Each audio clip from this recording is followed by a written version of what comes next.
안녕하세요. 여러분의 디자인 멘토 보나입니다.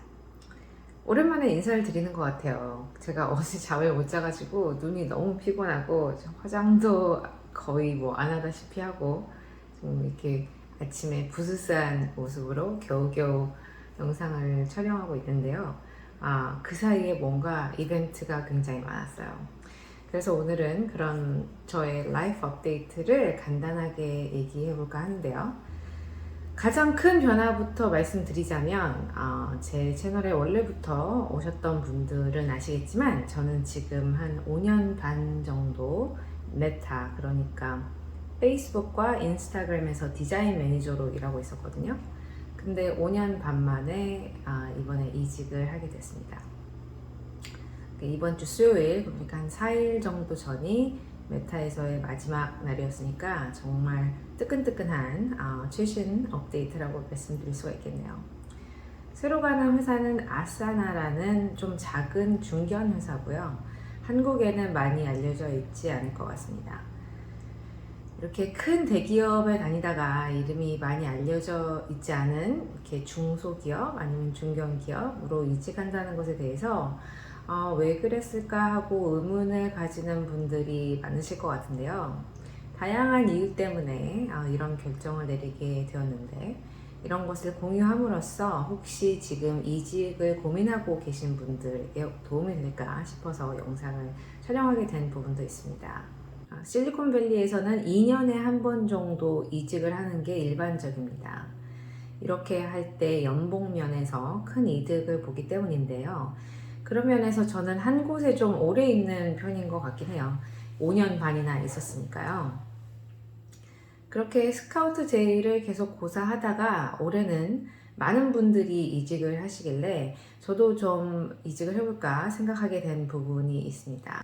많은 분들이 올해 이직을 하신 이유 중에 큰 부분이 주식으로 인한 연봉 감소 때문인데요. 거기에 대해서 조금 얘기를 해보자면, 실리콘밸리의 연봉은 연봉의 반 이상을 주식으로 받거든요. 근데 여러분들도 아시다시피 올해 주식이 바닥을 칩니다. 심지어 얼마 전에는 제가 다니던 회사 메라, 그러니까 페이스북 주식이 올 초에 비해 70% 정도 가격이 떨어져서 많은 직원들이 큰 영향을 받았죠. 어떻게 주식 가격이 연봉 감소로 이어지냐면, 예를 들어 처음에 회사에 3년 전에 들어왔다고 칠게요. 그리고 그 당시에 연봉을 5억을 받기로 했다고 하면 이 중에 반절 정도, 2억 5천 정도를 주식으로 받기로 했다고 생각을 해봅시다. 근데 이 당시에 2억 5천만 원어치의 주식이 100개였다고 치면 3년 후에 받을 때도 100개를 받게 되는 거예요. 근데 이 100개의 값어치가 50%가 떨어졌다면 자신이 받을 연봉 중에 2억 5천 정도의 가치가 1억 2,500만 원이 되는 거죠. 그러니까 주식이 떨어졌을 때 연봉이 크게 차이가 나게 됩니다. 근데 이 사람이 이직을 했다고 생각을 해볼게요. 새로 간 회사에서 또다시 5억을 받기로 하고 그중 2억 5천 정도를 주식으로 받기로 했다면 그 주식의 기준가가 지금 시가이기 때문에 손해를 받지 않는 거죠. 그래서 올해 초 주식이 떨어졌을 때 많은 분들이 이직을 했습니다. 근데 웬걸 6월 정도 되니까 경기가 더 안 좋아집니다. 경기가 더 안 좋아지니까 6월 정도부터는 인원 감축과 채용 동결에 들어갑니다. 그리고 올해 초 새 회사에 입사한 사람들이 많이 구조조정으로 퇴직을 당했어요. 왜냐하면 입사한 지 오래된 사람일수록 회사에 대해 아는 지식이 많고, 그러다 보니까 들어온 지 얼마 안 된 사람을 내보낸 경우가 더 많은 거죠. 그래서 6월 이후로는 이직했다가 퇴직당할까봐 많은 사람들이 울며 겨자 먹기로 그동안 다니던 회사에 붙어 있는 경우가 많았습니다. 지금 실리콘밸리의 상황에 대해서 조금 얘기를 해보자면요. 큰 칼바람이 불고 있다고 말씀드릴 수 있습니다. 제가 다니던 메타, 그러니까 페이스북은 11,000명을 얼마 전에 구조조정으로 퇴직을 시켰고요. 트위터의 구조조정은 한국에서도 큰 화제를 불러오고 있는 것 같더라고요. 곧 아마존도 구조조정을 한다고 하고 전반적으로 테크 회사들이 다 구조조정으로 퇴직을 시키고 있습니다. 저는 메타에서 구조조정으로 퇴직을 한 것은 아니에요. 주변에서 많이 걱정해 주셨는데 그건 아니었고 사실 구조조정으로 퇴직을 당했다면 저 같은 경우에 연차가 있기 때문에 6개월 그러니까 반년치 정도의 연봉이 퇴직금으로 나왔을 거라서 내심 그걸 받았으면 좋겠다라고 생각했던 부분도 있었는데 아쉽게도 그건 받지 못했고요. 다른 회사로 이직이 결정되어서 스스로 나오는 퇴직이기 때문에 퇴직금은 전혀 받지 못했습니다. 타이밍이 좋았다고 하기도 그렇고 안 좋았다고 하기도 좀 그러네요. 다행히도 저와 제 팀원들은 한 명도 구조조정되지 않았지만 그래도 스트레스 받을 만한 시기인데 팀원들을 케어하는 매니저로서 이 시기에 나는 회사를 떠난다고 얘기하기가 참 미안했습니다. 저는 8월쯤부터 이직을 생각하고 다양한 회사들하고 이야기를 하고 있긴 했어요. 그 이유 중에 큰 부분은 역시나 주식으로 인한 연봉 감소가 큰 이유 중에 하나였고요. 같은 회사를 오래 다니다 보면 자연히 경쟁력이 떨어지기 때문에 제가 벌써 5년 반이나 같은 회사에서 일했어서 그런 부분에 대한 고민도 있었습니다. 그래서 아주 작은 스타트업들하고도 얘기를 해보고 중견 기업들과도 얘기를 하고 있었어요. 지금 대기업에 다니고 있었기 때문에 바로 다른 대기업에 가는 것보다는 좀 더 다양한 사이즈의 회사들에서 일함으로써 다양한 경험과 지식을 쌓을 수 있는 것이 좋을 거라고 생각했죠. 제가 메타에 오기 전에는 아주 작은 스타트업부터 250명 정도 되는 스타트업에서도 일을 해봤기 때문에 중간 사이즈의 기업들에 조금 더 마음이 가더라고요. 그 중에 마지막까지 좋은 대화를 이어가던 게 에어비앤비하고 아사나였고 에어비앤비는 특히나 디자인팀이 참 마음에 들긴 했는데요.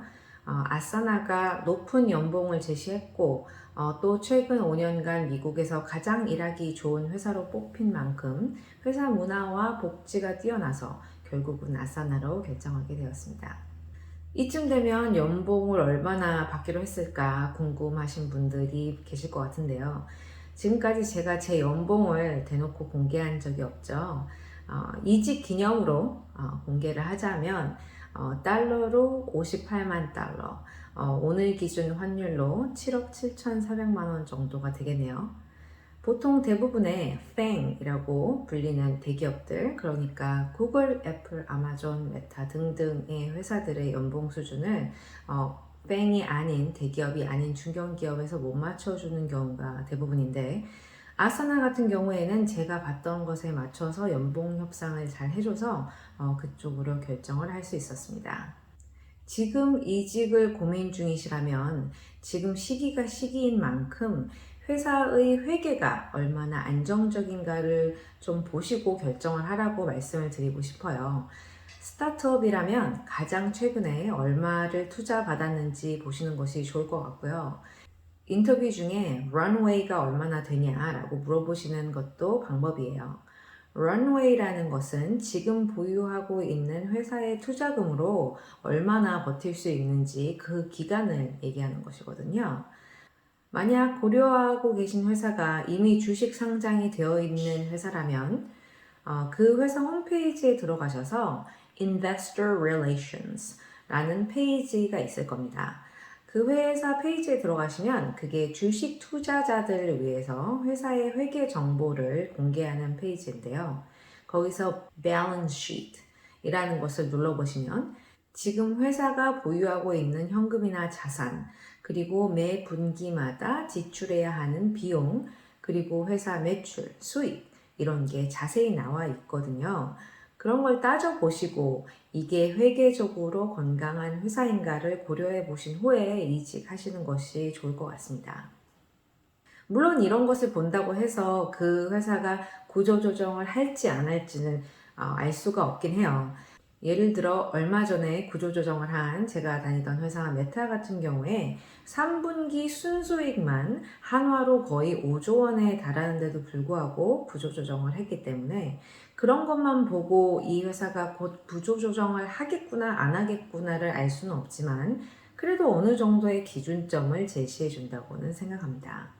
지금 혹시 이미 구조조정으로 퇴사를 하신 분이 보고 계시다면 지금 참 힘든 시간을 보내고 계실 텐데 힘내시라고 말씀드리고 싶어요.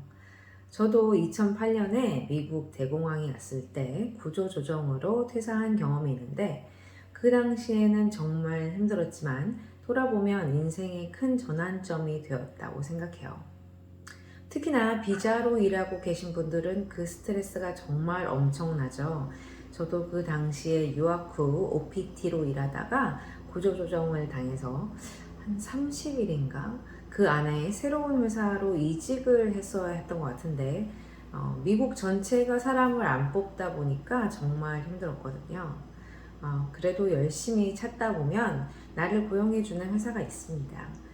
노력하시다 보면 꼭 찾을 수 있으실 테니까 힘내라고 말씀드리고 싶고요. 그리고 지금 막 졸업을 해서 첫 직장을 찾으려고 했는데 경기가 안 좋아져서 직장을 잡기가 어렵다 하는 친구들이 있을 거예요. 그런 친구들 같은 경우에 작은 회사나 인턴십이라도 다녀보기를 추천드립니다. 물론 비자가 걸려있을 경우에 작은 회사에 가는 것이 꺼려질 수 있는 게 사실이죠. 비자랑 같이 묶이면 그 회사에 오래 다녀야 할 경우가 있기도 하거든요. 제일 좋은 건 역시나 대기업에 입사해서 안정적으로 영주권 받을 때까지 일하는 것이 가장 좋긴 하니까요. 물론 그런 루트도 계속 도전해 보시면서 그 사이에 작은 회사나 인턴십도 고려해 보시는 게 좋을 것 같아요. 지금 경기에서는 사실 대기업들이 더 곤란을 겪고 있긴 하거든요. 많은 대기업들이 코로나 중에 사람을 너무 많이 뽑아서 몸집을 크게 불렸고 그것 때문에 지금 대규모 구조조정을 하고 있기 때문에 도리어 작은 스타트업은 아직도 인원을 채용하고 있는 경우가 많습니다. 여러분들 모두 힘내시고 이 시기 잘 버텨내시길 기원합니다. 지금까지 여러분의 디자인 멘토 보나였습니다. 감사합니다.